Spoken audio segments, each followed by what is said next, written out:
Joyce. Alright, section 5.5. We're talking about linearization. What is linearization?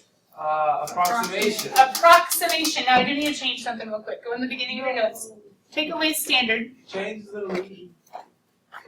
Shut up, George. I don't think Miss D is a handpiece. I am though, so we need to do it. Real quick note. I figured out that I defined something a little bit off. The deist? No, it wasn't deist. Deist is someone who believes in God but doesn't believe he interacts with us. Sure. Talk your Bible. I No, like it's a conversation. I mean, as conversations of welfare Bible. Oh, okay. Yeah.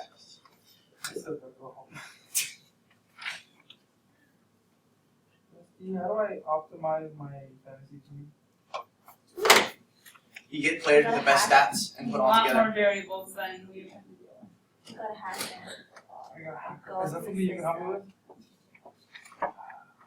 Technically, the standard linear approximation, like the actual approximating, says take L of x, and he is an approximate for f of x, and he's a good approximation as long as my x values are close to a.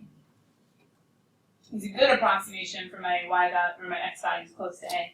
And remember, the further removed we are from the center of the approximation, the worse the approximation is, basically, the further off.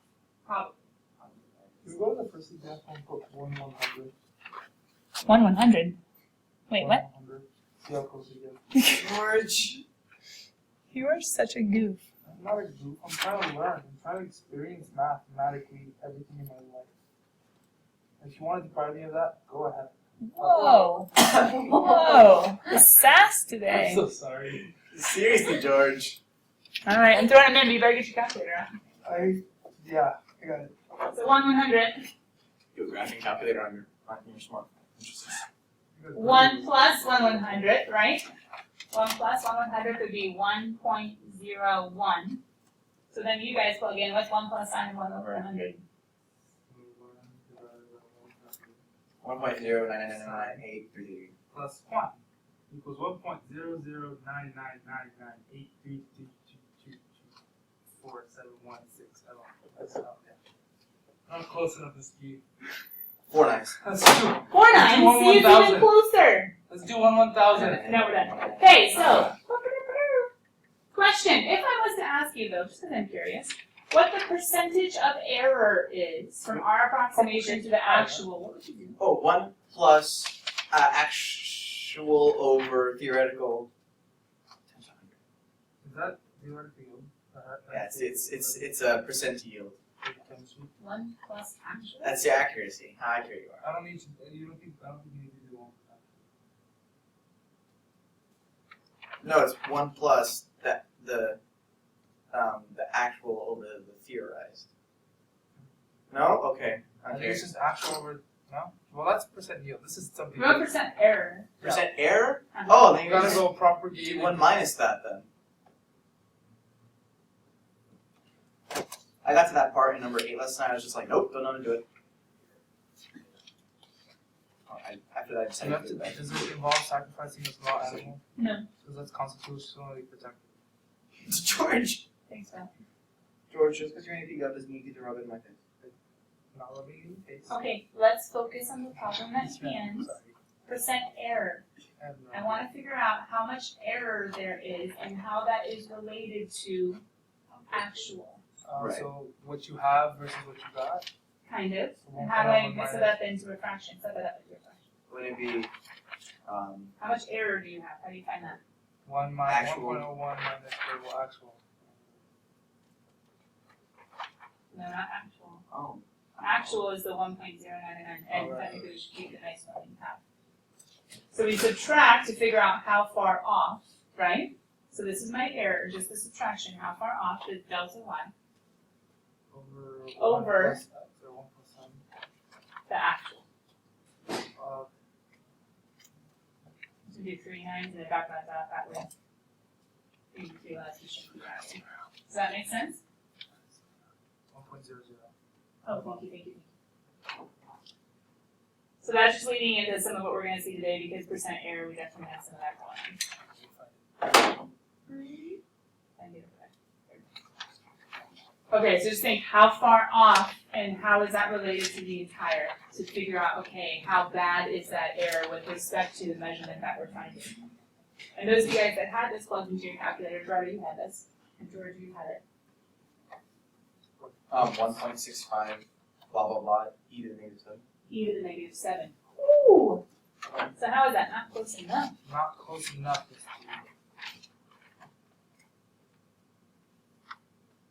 That wouldn't technically be percent though, right? So what would we have to do? Multiply by 100. Move it over 2 places, which would be the same thing as -5. adding 2 powers to the 10. Good. Should minus Which means that would be not 1, 2, 3, 4, 165% error.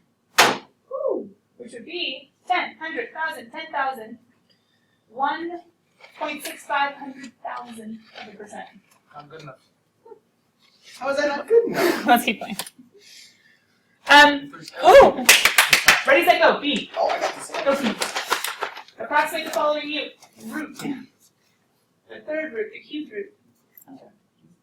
Jordan, do you know who Kyle O'Dowd is? Oh no. Kyle Dowd? Kyle O'Dowd. The guy who's always going It's to in D, but like Sure. What about Put a cross through it Yeah. and I'll just tell them the right answer. Put a cross. That doesn't count on AP. Does Jordan at all remind you of Kyle O'Dowd? I think just a little. Kyle? Oh, I didn't know his last name. Yeah. I think I remember. Yeah. I hope Kyle continues to mature. So, Where you at?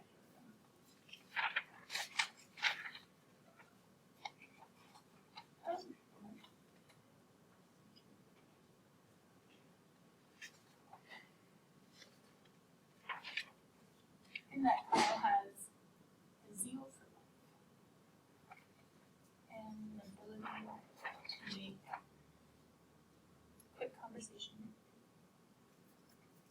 and ask deep questions. what I was thinking is eventually when it's like, Yeah. that was what I was thinking.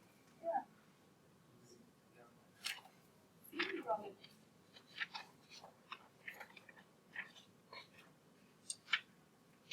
Knowledge development.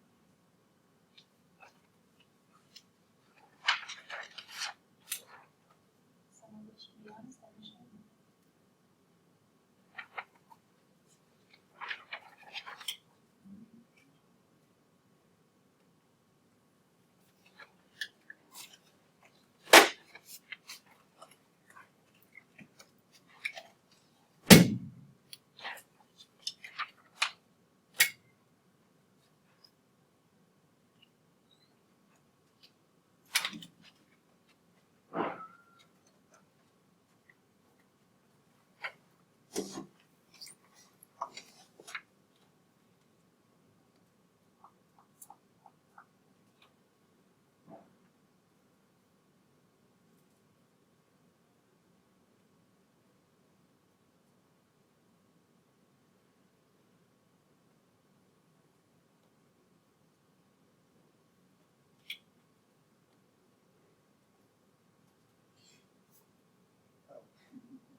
You're not gonna decide, Nope.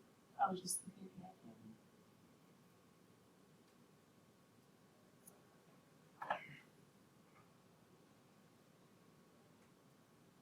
close on the other one. Did the first one. Would you prefer us to put it in fraction or in decimal? I want you to do that calculation. Oh, Yeah. It is. I'm not a beast. in that case it would be 80 less. 27 to 27. Who wants to do it? 27. The cube root of 27 is 3. How No. much one does? You can do either one first. Oh, really? Oh, 27 squared. Cube root of 27 squared is just 9. Oh, 26 over 9.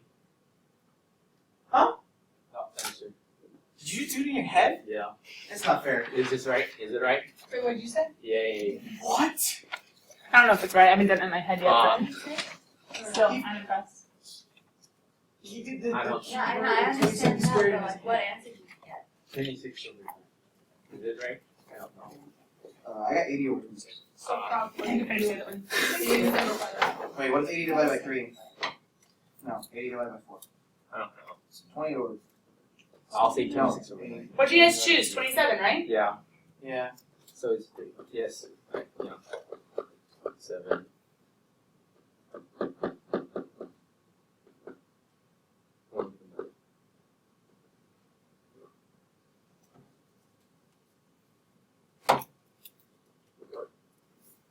And then you got to the negative 2/3, right? Yeah. Right. And then we're plugging in.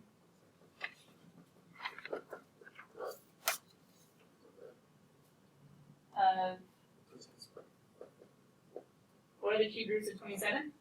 Wow, that's a smart way to do it. 3 and 3, right? So you can split it up. Oh, Cube root of 27, cube wrong. root of 27. So we have 3 and 3 and 3. Wow. It was close. You were close. That's genius. I didn't think of 1/3. Oh, yeah. You were close.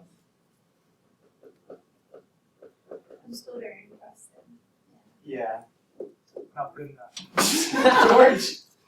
Struggle. So we end up with L of 26, right? Is equal to, yeah, we can add our 3 plus, we have our 1 over 27, so we plug that in. X minus, and X is 26. 26 minus 27 is just a negative 1. 3 plus 1 over 27. Oh, JK. There you go. Then L of 26 is equal to 3 times 27 is 1 and 2, 81. 80. 81. And 81 minus 1 would Oh. be 80. I just hadn't gotten that far, sorry then. Sorry, I added the 3 at the end. I'm sorry. Which is approximately the cubed root of 26. And what did you guys get for 80 over 27? As a decimal, just so you can have them here. 22.963. Okay, is that approximately the cubed root of 26 or 26 to the 1/3? Yes, What is it? 2.962. You're 10,000 off. Woo! Close enough. That's so close. Now what's our error? Because after the 2 is a 4, so it's like. And how would we do our error? Oh, you do. 2.963 minus 2.962 over 2.962. So we would do the delta y, basically, over the y. And if you guys kept all of your decimals, what do you get? So the cube root of 26 minus 80 over 27. What do you get, Jordan? And then divide that by the cube root of 26. 4, 26. 1.5710. Oh, hold on. 100. 0.0156. No, 0.016. Should be 1.6%. Oh, no, that's already with the. Oh, that's with the. Yeah. Nice. Very good, closer. I don't know if that's good. Is that bad or is that good? So we were like that percentage off. I mean, it's not the greatest, but it's not bad. Not good enough. Yeah. That's with you. Oh, both of me this time. Yeah. Sorry, I'm still That would happen. confused on how to get the percent error. I didn't show it up here because it would be approximate, but you take the actual minus the measured. Technically absolute value, because it's plus or minus, it could be within a range. So you take the subtraction, so think of the change in what we find, so to actually write it as a little baby formula. You told us So it was we could do the. the actual You told us it was minus the measured all over the actual. You told us it was the other way around. Measured minus actual, you can do either way. Technically, if you're just trying to find a percent error, Can we have a negative percent though? No. If we go over, no, you could. or if you go under? But I think that's why we technically should start with the actual. Because this one is a little bit above, so it's a positive percent error. A little bit below with a negative. But usually in problems they would say like a plus or minus percent error just to keep it ominous and applicable to either way. Misty, if it was the other way, it would theoretical minus actual over actual? Yeah. Okay. But in this way we get to maintain the sign to know whether or not our measured was above or below. Wait, so we did a positive. Hold on. Can't you just say absolute value of and don't realize? But that's not if you look over it. Wait, if it's over, we want a positive percent error. If it's under, we want a negative percent error. Oh. If it's over, okay, we do want measured minus, right? We did it the wrong way. Because this one, in order to have a positive percent error to show that it's above, we would need to do the measured first. The way I did it, we would get a negative. The measure is in 2.9. No, but errors absolute value, don't they? Usually. Minus actual. But if you want to have the positive or negative to show whether above or below. Misty, I did the measure minus actual and I Yeah. got a positive number. That's what I mean. The way I had it written, it would have been a negative number, which would be confusing in context. Okay. Differentials. These were so hard to figure out over summer. Like literally like a whole afternoon looking for the right video. I don't even remember this. Differentials. How do we solve for dy? Get the derivative times dx. Yay, done. Oh, that's it? Basically. Oh, never mind. Now, how do we use it though? Differentials applied, or one application. Integral? Yeah. Well, eventually, but not quite that. This is the difference between antiderivative and integral. It's like That's for me. Antiderivative is a part of an answer to an integration problem or to an integral. Yeah, Differentials balance. applied. Delta y. What were we just talking about? Delta y. If we take one y value minus another y value, what is that? The change in y. That's the change in, right?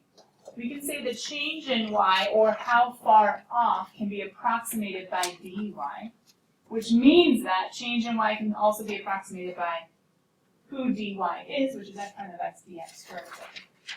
okay, so if you find that the derivative at a point, it gives you a slope, so that gives you dy over dx, right? Mm-hmm. So if you have dy over dx, you can multiply and find out what dy and dx are individually. Mm-hmm.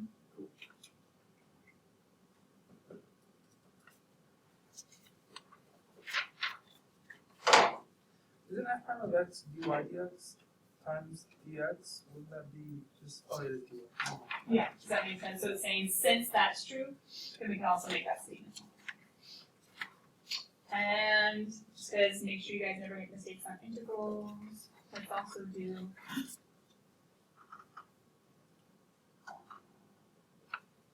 go! Finding dy. Ew. You're welcome. It's not as bad as some of the ones AB is doing right now. They're already on differential? No, just for deriving. Oh, okay.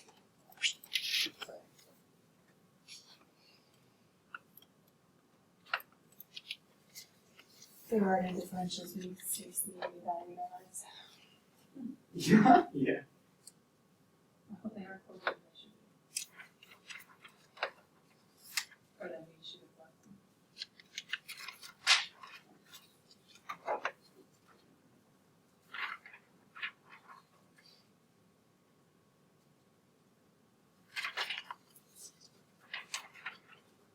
Misty, could you pull out a sine of 10x because it was like can you make it 5 sine of 10x because like 5x times 10x times 2? Yeah, you can do that. You can use a double angle sine for them. But why? Is it because it's not really it's sine of 2u, not sine? Okay. Yeah, for What would it be? Like, what would dx be? So we're trying to like argue. They will give you the dx. Oh, I'll give this dx. On the question, they will give you.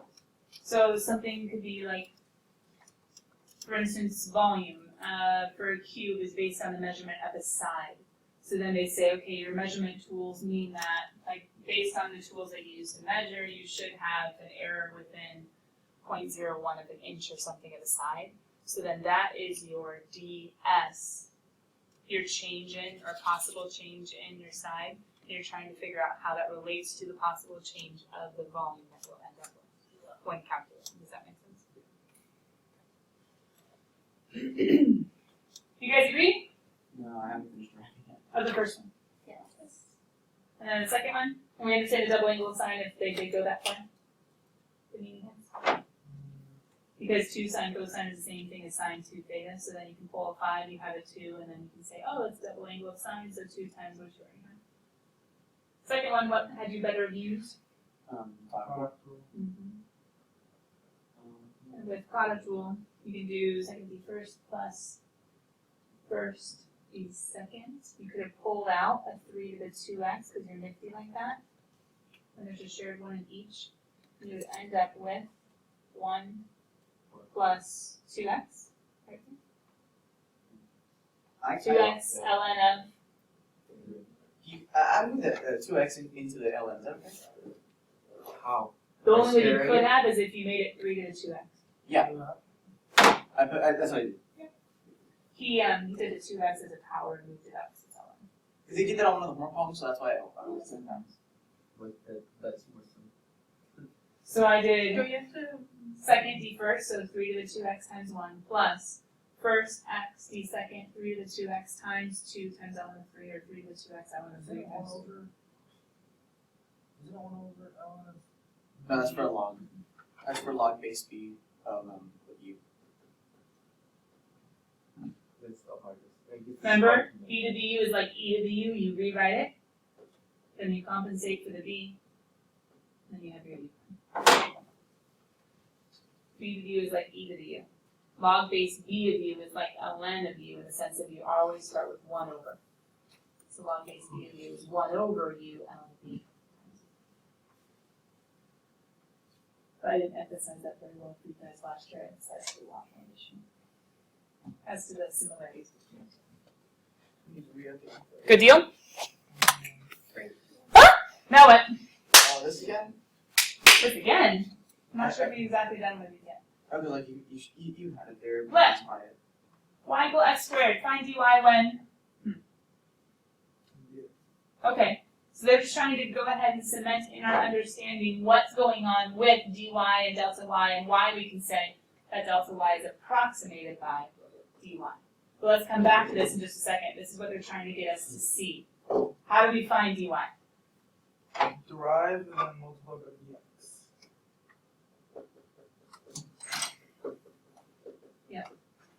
Derive and multiply everything in. So we can say that that is equal to Dy equals 2x dx. so I'm plugging stuff in, Dy equals 2 times 0.2. which would equal 0.02. That's our dy, yeah? Delta y.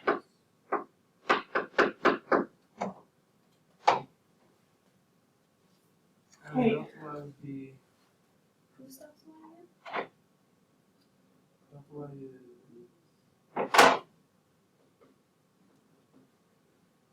f of x minus times delta x. Oh. Does this make sense? Delta y means a change in y's, and what y's? Well, you're moving from 1 to delta x, we'll say it's a positive delta x, so a change in the positive direction, so 1 plus 0.01. Does that make sense? Just think kind of before we did the definition of derivative x plus delta x, start with the original x plus whatever the change in is. So then how would we do that? We would do 1.01 squared minus 1 squared. Ah, gross. We have to do like decimal multiplication without our calculator. We have to do this sort of thing and then this sort of thing and then do our little blah, blah, blah. You guys have your calculator, do it fast, but let's see. I was able to do that way easier. And imagine if there was a sign. Ugh, that would be rough. Who is delta y? 0.0201.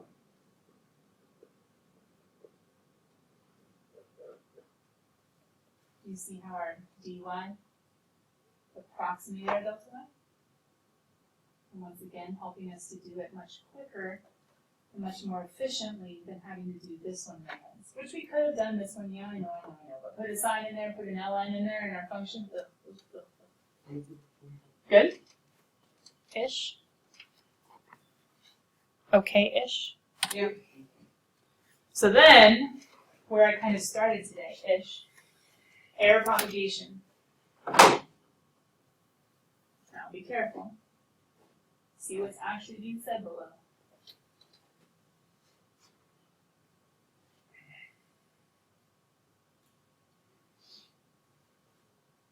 So to find, so delta y is measured by the top part of this difference quotient. I didn't figure out a better way of putting that. What were you saying once again? Delta y is exactly the top part of the difference quotient. Yes. It's just twice you know it's on one. My question is, if it says, if that's the approximate, if it's the error percentage, why is it actual? This is propagated error.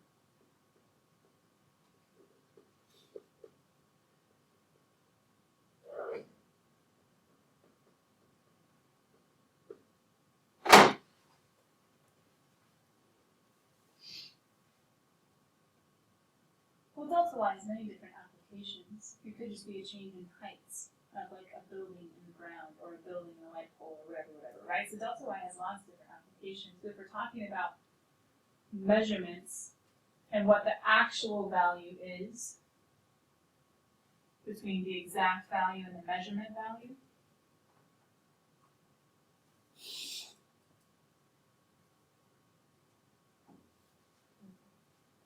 double check. I had some weird stuff that I from last year. Thought I erased it.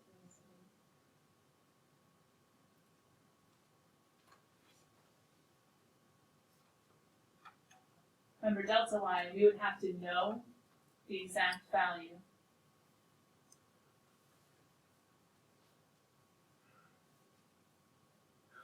Delta y, which we're trying not to do. So this is an approximation for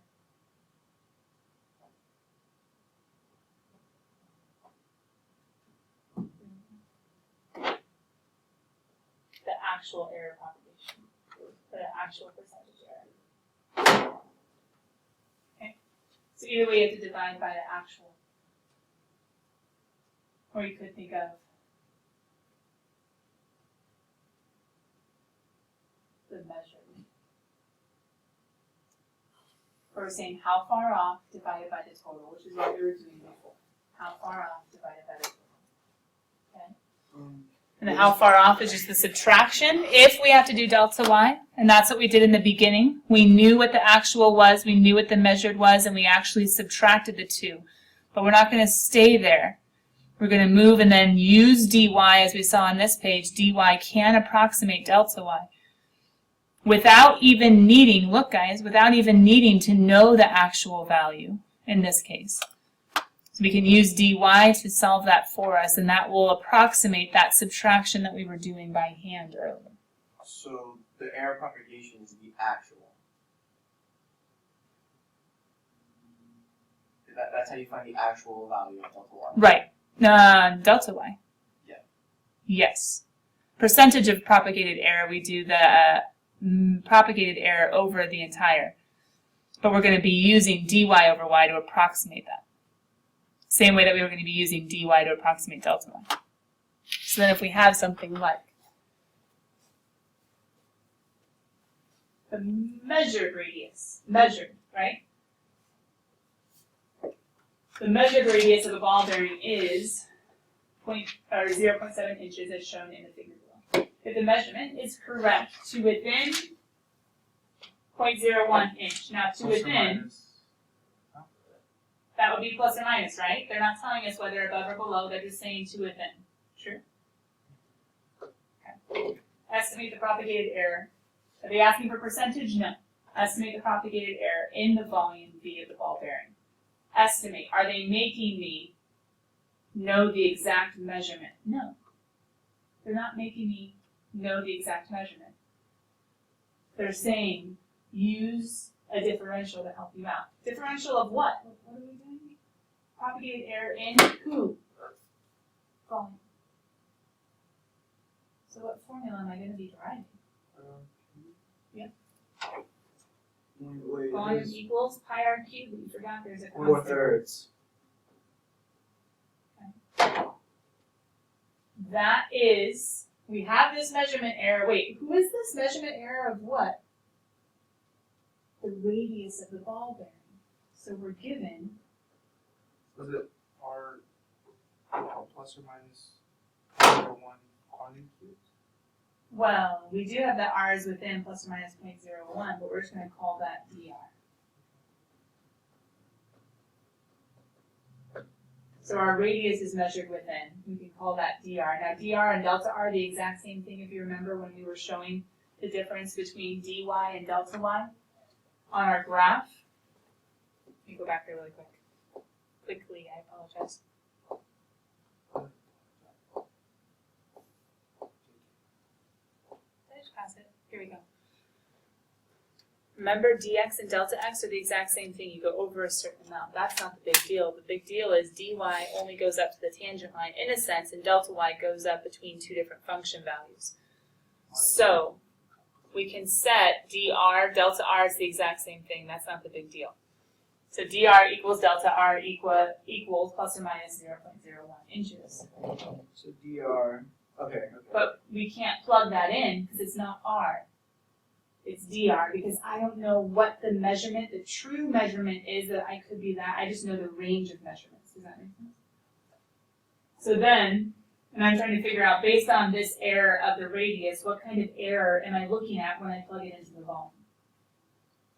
Well, I need dv and dr, right? So you need dv equals v prime times dr. So bringing it down to 3, I'm just going to have 4 pi r squared dr.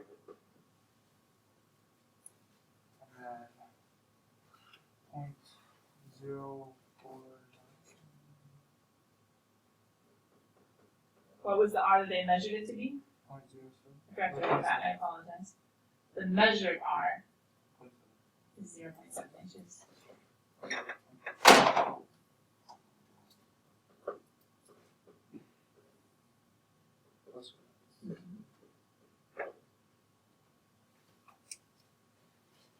And then being super snazzy, I guess we get 0.49, and 0.49 times plus or minus 0.01 would be, we're doing that over 2 decimals, right? That's interesting. 0.049? 0.0049, I apologize. It's you get plus or minus 6.158 to the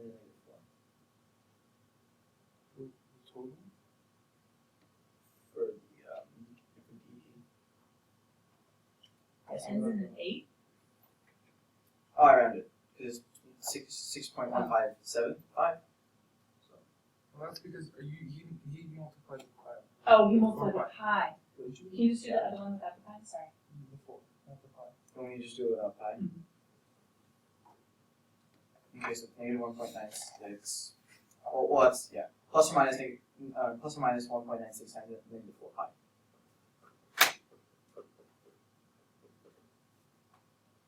So the change in volume. That would be our dV, which is going to estimate our delta V. How far off our actual volume is going to be. That's right. So that's propagated error. What if I was to ask you, just based on what we saw, the estimate of the percentage of propagated error?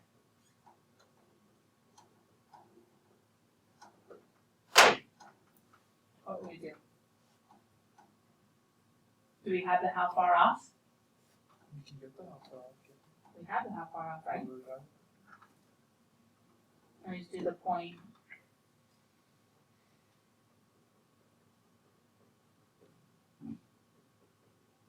That's the how far off, right? Yeah. That's our approximate for actual how far off. Where do we put that over? Parts per hole. What's the hole? Well, this is how far off the volume is. That's compared to the actual volume. Well, we don't have that. Well, the best we can do is Plug in 0.7. the volume at 0.7. Those are cute. So dV over V, and we can't find the actual V, so we'll find the V of the measurement. To be plugging in 27. It's cute, thank you. So dr is the range. Dr. dr is the how far, the estimated measurement error in the radius. So the Delta R. right. So that's the how far away. How far off How far off? the 0.7 could be. So the actual radius is somewhere in between 0.69 and 0.71.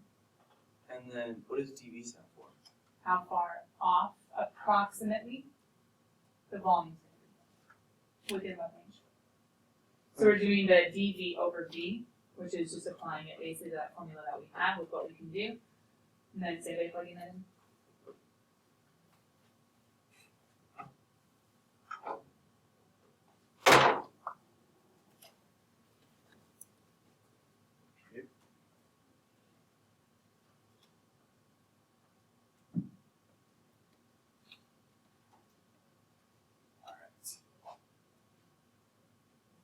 Can I do this visually? Can I try and explain this myself visually?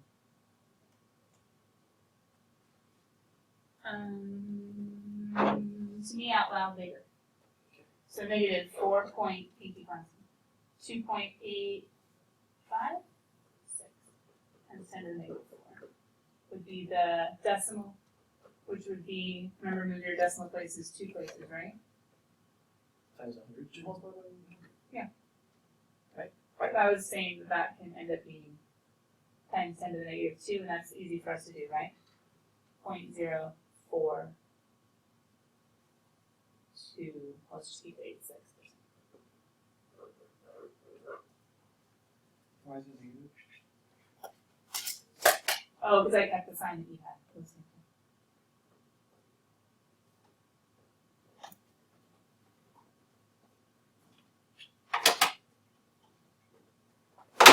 Okay.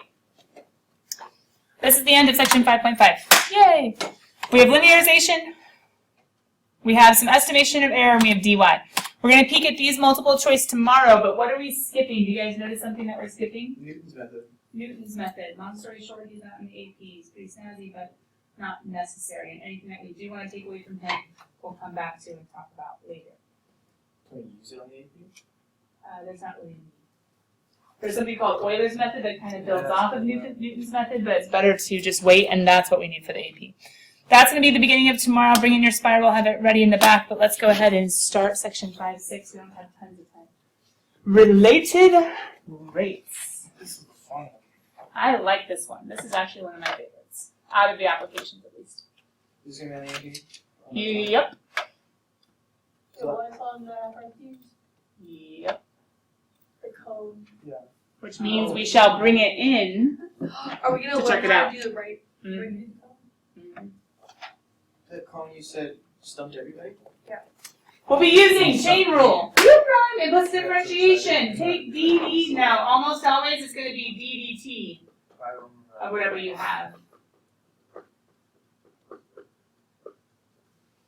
Remember, rate refers to slope when we're thinking about functions and graphically.